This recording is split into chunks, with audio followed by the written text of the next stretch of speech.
Wow. Kenneth, thank you so much for being here. What a gift. What a total gift. Oh. Wow, we're having a little alarm. Mary's going to take care of it for us. Mary's our gal, isn't she? Always. Well, Grand Rising, everyone. Grand Rising. And Om Shanti. So a couple weeks ago, someone asked me about Om Shanti. What does it mean? And Om Shanti, they are Sanskrit words, and they are typically used as a mantra for peace, and also as a greeting. So Om Shanti. The word Om in the Hindu scriptures is described as the original vibration of the universe. It's everything. It's the cosmos. It's everything we see, yet it's deep within each one of us. And Shanti is the Sanskrit word for peace. So Om Shanti, there's peace in my mind, in my heart, in the earth, and everything around us. And so as the music minister, I thought it would only be appropriate to start this talk with some music, some mantra, some chanting. And so the band and the songbirds are going to lead us all in, as well myself, lead all of us in a chant, and it's called Om Shanti. It is by Ricky Byers, and please join in. The lyrics will show up, and for those of you who are here for the first time, this is not typical. This is just a special occasion, so I'm not in front of anybody. Okay. I'm going to use this.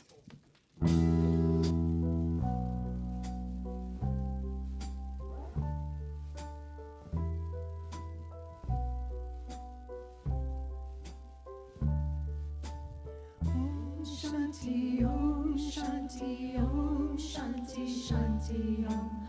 Om Shanti, Om Shanti, Om Shanti, Shanti, Om. Om Shanti, Om Shanti, Om Shanti, Shanti, Om. Om Shanti, Om Shanti, Om Shanti, Shanti, Om.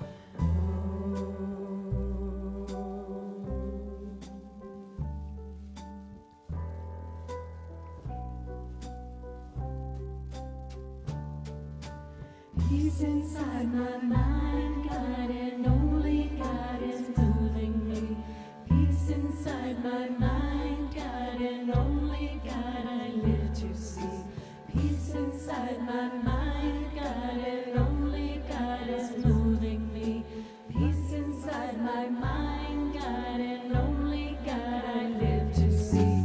Om Shanti, Om Shanti, Om Shanti, Shanti, Om. Om Shanti, Om Shanti, Om Shanti, Shanti, Om. Om Shanti, Om Shanti, Om Shanti, Shanti, Om. Om Shanti, Om Shanti, Om Shanti, Shanti, Om.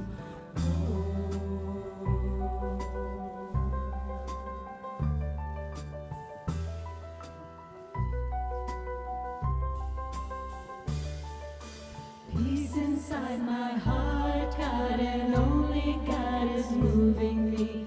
Peace inside my heart, God, and only God I live to see. Peace inside my heart, God, and only God is moving me. Peace inside my heart, God, and only God I live to see. Om Shanti, Om Shanti, Om Shanti, Shanti, Om. Om Shanti, Om Shanti, Om Shanti, Shanti, Om. Om Shanti, Om Shanti, Om Shanti, Shanti, Om. Om Shanti, Om Shanti, Om Shanti, Shanti, Om.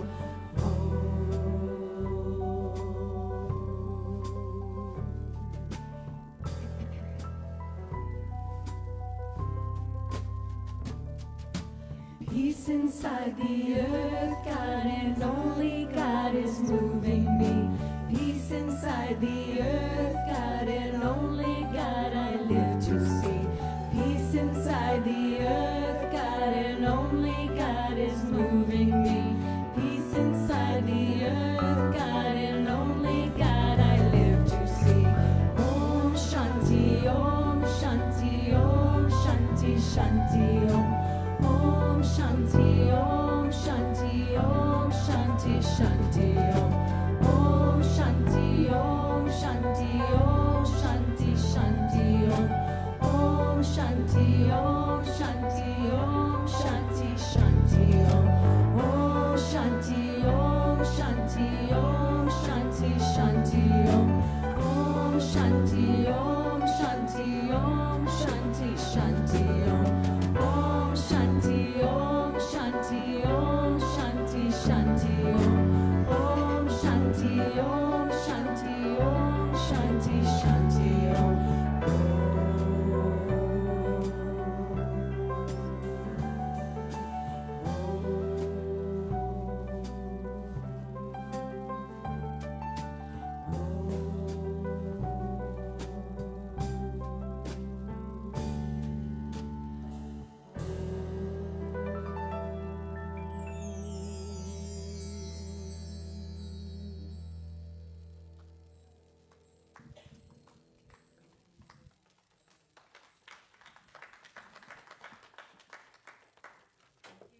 Thank you, songbirds. Thank you, band. Thank you all for participating in that. I think for me, there's just such a beautiful and yummy energy that comes when we chant together. We chant about peace together. In my mind, in my heart, in the earth, in the body of my affairs, there is peace. There is peace because there is God, omnipresent, everywhere. And I love it when Reverend Judy often says the phrase, there's not a spot where God is not, right? It's truth. And yet with all this turmoil, with all this discord that we're seeing out in the world, or possibly in our own lives, how do we keep this Om Shanti consciousness with us? How do we carry it with us through the day, through the week, through the month? Well, I wanted to share with you this old fable, and it says that when the gods decided to create humans and make us divine, they wished to hide their divinity in some place that would be difficult for us to discover. They held a consultation in which one of the gods said, "Let us hide man's divinity in the air." But another replied, "Someday he will create a machine and fly it through the air and discover his divinity." Then another suggested that man's divinity be hidden beneath the bottom of the sea. While another said, "No, we have given man such power and such imagination that someday he will make a machine that will penetrate the depths of the ocean." So after much discussion, they all agreed that the best place to hide man's divinity, the place where he would be least likely to look for it, would be to be deep within himself. Deep within, they said, for he will always be looking outside himself and will never think he already has the thing he is looking for. As they hid this divinity at the very center of our being, they left it for us to discover. So fable or not, we all have divinity deep within us. We all have peace deep within us. Every day we are challenged. We look out there for something that's already here. We see the events, the circumstances, the form. We give meaning to it, and we disturb our own peace. Right? But it's actually our human condition. Just as the gods said. It's being spirit having a human experience. And we are actually spirit and we are human. And thus we have been given this amazing gift called volition. And volition is defined by Ernest Holmes in the Science of Mind textbook as the power to act independently, the power of conscious choice. There is but one volitional factor in the universe, and this is spirit, or the self-knowing mind. The spirit cannot stop knowing. So by utilizing this volition, this gift, and choosing to consciously live from the inside out rather than the outside in, because when we look outside there and try to fill something in here, that is outside in living. And that is what disturbs our peace. Now, when we live from the inside out, we experience more peace. We see more peace, and we attract more peace. So living from the inside out means to live from the divinity within, from God within, from truth within, and taking it out into our experiences rather than the opposite. Living from the inside out means that we make the choice to navigate our life from the consciousness of truth. And what is that truth? We've said it already today, over and over again. The truth is that everything we see is God. Yes, he is God. Yes, she is God. Yes, that is God. Sometimes, especially in these times, it's hard to see it, we must admit. But it is possible. We just have to be open. We have to open our minds, open ourselves, open our hearts up, open to that possibility. Because we are human, but we also are divine. Living from truth means pausing and remembering. Living from truth means making conscious choices. Maybe there's a situation in which you're not seeing love, and so make the choice to give it some love. Living from truth means and takes practice. We're not going to just get it overnight. It's just there's practice. Practice, practice, practice. One of my favorite sayings, I've shared this with you before, is that practice makes permanent. Right? I don't like practice makes perfect. I had this dance instructor a few years back who said, if you're going to practice this dance imperfectly, the dance is not going to be perfect. If you're going to practice music imperfectly, the song's not going to be perfect. If we're going to practice anger, blame, shame, fear, we're not going to have peace. So as we practice living from the inside out, then we shift our consciousness and we experience more peace within, and the more permanent it becomes. Even the scientists talk about the neuroplasticity of our brain. We can actually rewire ourselves to think differently. We can rewire ourselves to experience things differently. So why not wire it toward living consciously, living from the inside out? So the practitioners in our center are currently studying Emma Curtis Hopkins. And for those of you who don't know who she is known as the mother of New Thought. She is known as the teacher of teachers. she's what I would call an absolutist. This is the way it is. We're not going to, shimmy our way in there and kind of make it work. It's just, this is the way it is. And in our practice, we've been studying this all year, and we're going to continue on to the end of the year. And one of our daily practices calls us to do this. Keep some words of truth running in your mind continuously.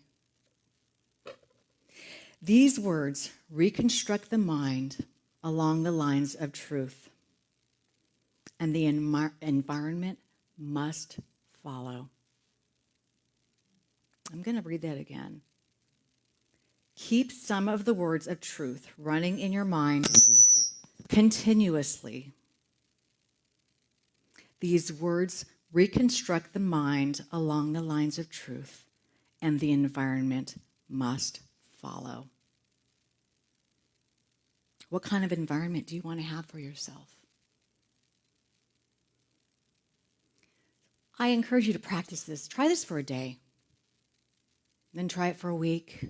Then try it for a month. And then try it for the year, like us practitioners at this center. This practice makes permanent. And then furthermore, as a spiritual community,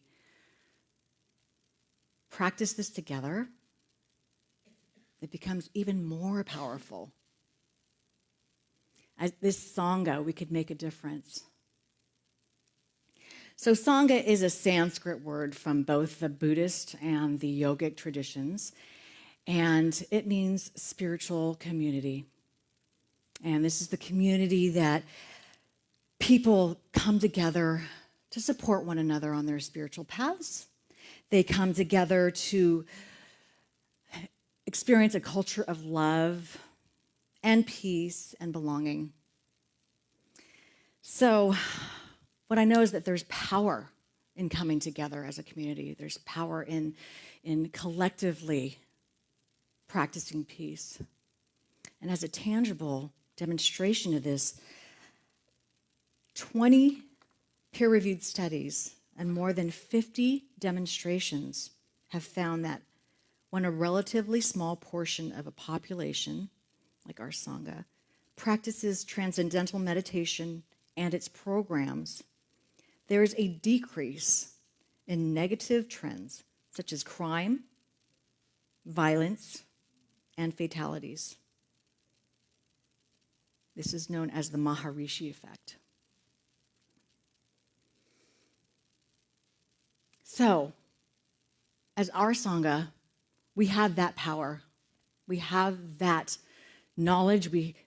As we practice and come together, praying collectively, meditating collectively, chanting collectively, we can change the energy in the world. We have that power. The God within us is that power. And through our own peace, this is how it starts. Lao Tzu said, if there is to be peace in the world, there must be peace in the nations. If there's to be peace in the nations, there must be peace in the cities. If there's to be peace in the cities, there must be peace among neighbors. If there's to be peace among neighbors, there must be peace in the home. And if there's to be peace in the home, there must be peace in the heart.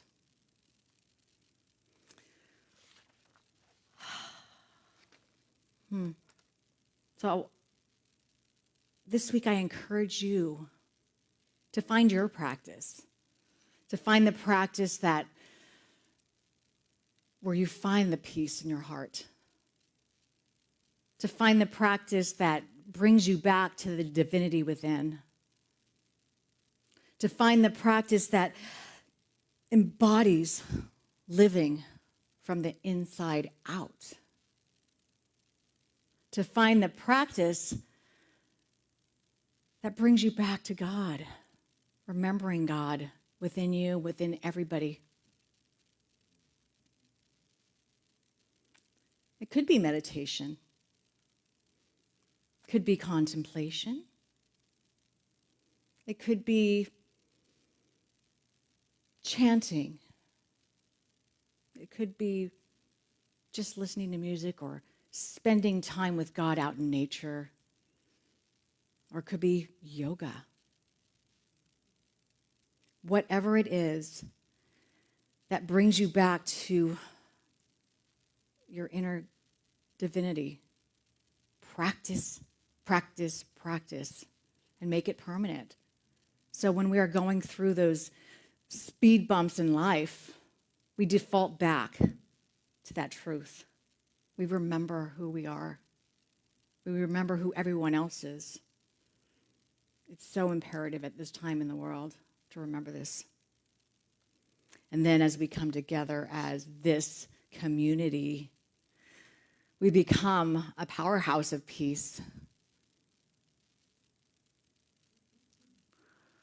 It's like, it makes me think about like the butterfly effect. You know, it's not going to be easy, but every little thing we do, like one step at a time, we start, you know, the journey of 1,000 miles begins with one step.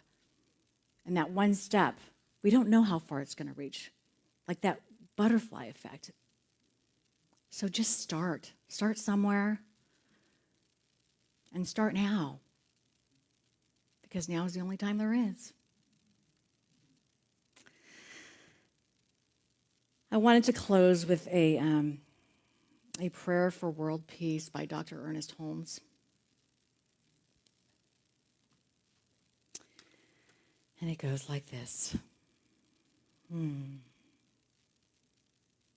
I know there is but one mind, which is the mind of God, in which all people live and move and have their being.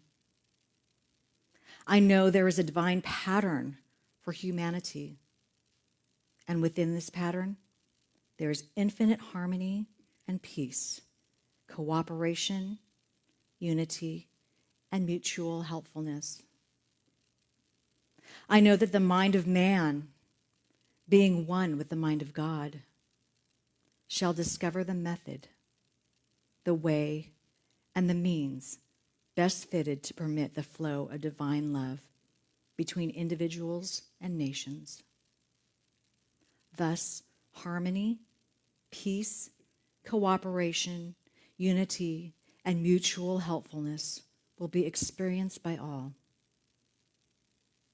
I know there shall be a free interchange of ideas, of cultures, of spiritual concepts, of ethics, of educational systems, and of scientific discoveries.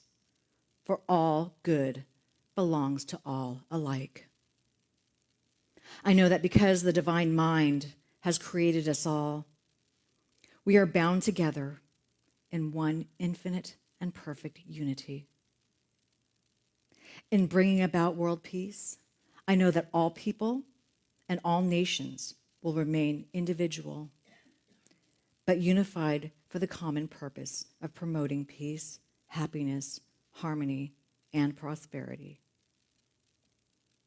I know that deep within every person, the divine pattern of perfect peace is already implanted. I now declare that in each person and in leaders of thought everywhere, this divine pattern moves into action and form to the end that all nations and all people shall live together in peace, harmony, and prosperity forever. And so it is now. Om Shanti.